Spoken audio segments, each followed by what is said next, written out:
Rick and Morty fans took a massive hit recently upon learning about the charges currently against series co-creator Justin Roiland. The star of the show and the voice of both main characters may be going to jail for domestic battery of an ex-girlfriend. This story is as horrifying as it is sad for the victim and for Roiland's fans. Yet, the bad behavior accusations against Justin don't stop there. A new report contains anonymous accounts alleging Roiland's terrible attitude during the creation of Rick and Morty. The question at this point is, has he had anything to do with the recent seasons at all? The Hollywood Reporter is the source for all of these new allegations against Justin Roiland.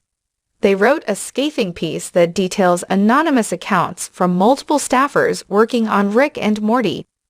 The picture they paint of Roiland is one of a man who has had little involvement in the show for years. In fact, the article states that Roiland has not had any meaningful creative presence on any of the series that bear his name. This includes shows like Solar Opposites and the more recent Hulu series Cola Man. He apparently rarely even came to the office to work on R&M after Season 3. When he did come to the office, he was usually more of a distraction than a creative help.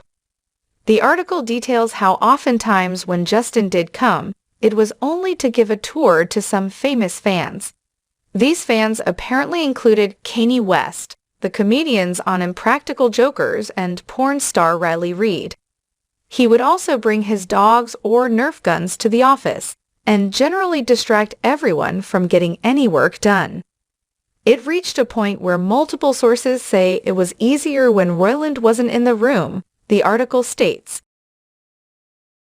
This new report paints a far less sympathetic picture of a man who was formerly considered an animation legend to many. The downfall of Justin Roiland is not the downfall of Rick and Morty. Whether or not that is a positive thing remains to be seen.